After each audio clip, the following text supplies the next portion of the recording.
Breast cancer आजकल ख़वातीन में बहुत ज़्यादा है, मतलब 10 में से हर 2 से 3 ख़वातीन को ब्रेस्ट कैंसर डिटेक्ट हो जाता है। इसकी कोई एक कॉज नहीं होती, मल्टीपल फैक्टर्स मिलके जो है ना वो ये इस ब्रेस्ट कैंसर का बायस बन रहे हैं। लेकिन जो परेशान कुन बात है, फॉर एग्जांपल लेट डिटेक्ट होता है तो उसके क्या नुकसान है और जल्दी डिटेक्ट होने के क्या फ़ायदे हैं। हर मेंस्ट्रुअल साइकिल के बाद अपना सेल्फ ब्रेस्ट एग्जामिनेशन करना है। तो कौन सी ऐसी स्क्रीनिंग्स हैं जो करवानी चाहिए?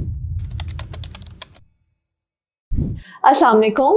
आज हमारे साथ मौजूद हैं गायनेकोलॉजिस्ट डॉक्टर सायरा ज़ीशान। कैसी हैं आप? अल्हम्दुलिल्लाह। सबसे पहले आप अपना इंट्रोडक्शन करवा दें और आपसे कंसल्टेशंस कैसे बुक कर सकते हैं वो भी गाइड करते हैं। मेरा नाम डॉक्टर सायरा ज़ीशान है, मैं एसोसिएट प्रोफेसर हूँ। मुझसे कंसल्टेशन के लिए आप मरहम का प्लेटफॉर्म यूज़ करें।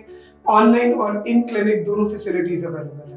परफेक्ट। अच्छा, आज हमने आपसे जिस टॉपिक पे बात करनी है, मुझे लग रहा है ये चीज़ हमारे अब शायद लाइफस्टाइल या हमारे फूड की वजह से बहुत तेज़ी से इंक्रीज़ हो रही है, और वो ये है कि ब्रेस्ट कैंसर आजकल ख़वातीन में बहुत ज़्यादा है, मतलब 10 में से हर 2 से 3 ख़वातीन को ब्रेस्ट कैंसर डिटेक्ट हो जाता है। तो आप ये बताएं कि इसकी सबसे बड़ी रीज़न क्या है? क्या लाइफस्टाइल है, फूड है, या इसके अलावा जेनेटिक्स कोई प्रॉब्लम है? किन मेजर कॉजेज़ की वजह से ये होता है? ये आज आपने एक बहुत अच्छा टॉपिक हाईलाइट किया है, क्योंकि जैसे अक्टूबर का मंथ है और अक्टूबर ब्रेस्ट कैंसर अवेयरनेस मंथ के तौर पे पहचाना जाता है। ब्रेस्ट कैंसर की में जो इंक्रीज जो है अब वो 1 in 8 हो गया है। 8 में से 1 औरत ब्रेस्ट कैंसर का से मुतासर हो रही है। इसमें देखिए बहुत से फैक्टर्स हैं, जिसमें सबसे इम्पॉर्टेंट है कि आपका फूड, आपका लाइफस्टाइल, ठीक है। तीसरी चीज lack of exercise, physical activity नहीं है। फिर चौथी बात ये कि जेनेटिक बेसिस हैं, जैसे कि BRCA1 BRCA2 म्यूटेशंस कुछ फैमिलीज में रन करती हैं, तो उनमें इसका इंसिडेंस ज्यादा है। फिर लेट मैरिजेस, लड़कियां कैरियर ओरिएंटेड हैं, लेट मैरिजेस और कम प्रेगनेंसीज। फिर ब्रेस्ट फीडिंग का रुझान बिल्कुल नहीं है कि ब्रेस्ट फीडिंग नहीं कराई जाती। फिर उसके अलावा कॉन्टिन्यूस एक स्ट्रेस का एनवायरनमेंट, एक स्ट्रेस भी बहुत सा आपका हार्मोनल डिस्टर्बेंस करता है। ओबेसिटी, वजन का बहुत ज्यादा बढ़ना, जो कि बहुत ज्यादा कॉमन है हमारी बच्चियों में, PCOS, और उसमें उनमें बाद में जाके किसी भी वजह से कोई ओबीस है तो इसका रिस्क बढ़ जाता है। इसकी कोई एक कॉज नहीं होती, मल्टीपल फैक्टर्स मिलके जो है ना वो ये इस ब्रेस्ट कैंसर का बायस बन रहे हैं। लेकिन जो परेशान कुन बात है कि ये बहुत तेजी से बढ़ रहा है और यंग वुमेन में भी बढ़ रहा है। ऑलराइट। अच्छा, तो इसमें मतलब कुछ लोगों में ये जल्दी डिटेक्ट हो जाता है, कुछ लोगों में लेट डिटेक्ट होता है।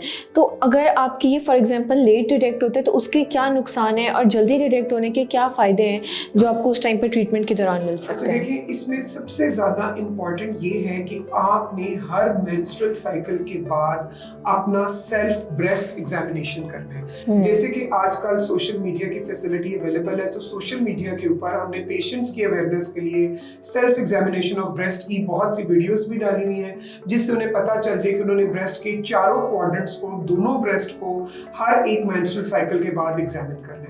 इसके अलावा वो लोग जो हाई रिस्क हैं, जिनकी फैमिली में, फैमिली का मतलब ये उनकी मदर को, नानी को, खाला को, फूफो को ब्रेस्ट या ओवेरियन कैंसर की हिस्ट्री है, तो वो फिर अर्ली अपना एक 6 मंथली एनुअल एक डॉक्टर से भी अपना चेकअप कराएं कि अगर वो कोई चीज को खुद मिस कर रही है तो वो पिक हो जाए। या उनमें हमारा स्क्रीनिंग प्रोग्राम्स अवेलेबल है जिसमें मैमोग्राफी आती है, और बहुत सी जगह पे अब ये फैसिलिटी फ्री भी अवेलेबल है, तो वो कराएं।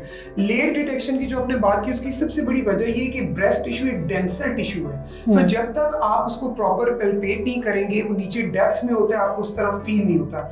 इसलिए हम बार बार अक्टूबर के मंथ में इस चीज को प्रमोट कर रहे हैं कि आप इसको फील करें, इसको फाइंड करें और इससे फाइट करें, और अर्ली डिटेक्शन बहुत सी लाइफ्स को सेव कर सकता है। ऑलराइट। जैसे कि अभी आपने कहा कि कुछ चेकअप्स हैं या कुछ स्क्रीनिंग्स हैं जो करवानी चाहिए, अगर आप वो गाइड कर दें कि अंडर 40 इयर्स ऐसी कौन सी स्क्रीनिंग्स हैं जो एज अ लड़की भी, अगर आपको ये लगता है कि अभी आप बहुत यंग हैं और आप में नहीं हो सकता, तो कौन सी ऐसी स्क्रीनिंग्स हैं जो करवानी चाहिए और कितना रूटीन चेकअप होना चाहिए? ब्रेस्ट कैंसर का रूटीन स्क्रीनिंग प्रोग्राम है, वो सेल्फ एग्जामिनेशन उसमें है, और दूसरी बात स्क्रीनिंग के लिए आप मैमोग्राफी है, ठीक है। उसके अलावा जो हाई रिस्क पेशेंट्स हैं उनके लिए तो फिर अब जेनेटिक टेस्टिंग भी हम करते हैं, लेकिन ये individual patient to patient vary करता है।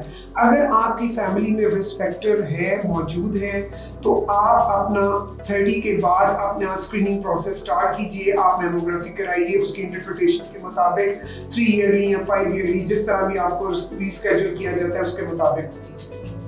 परफेक्ट। उम्मीद है कि आज की वीडियो आप लोगों के लिए बहुत फ़ायदेमंद साबित होगी, और ये आप लोगों के लिए एक साइन है कि अगर ऐसी कोई भी अलामात देखें उसको इग्नोर बिल्कुल ना करें। Thank you.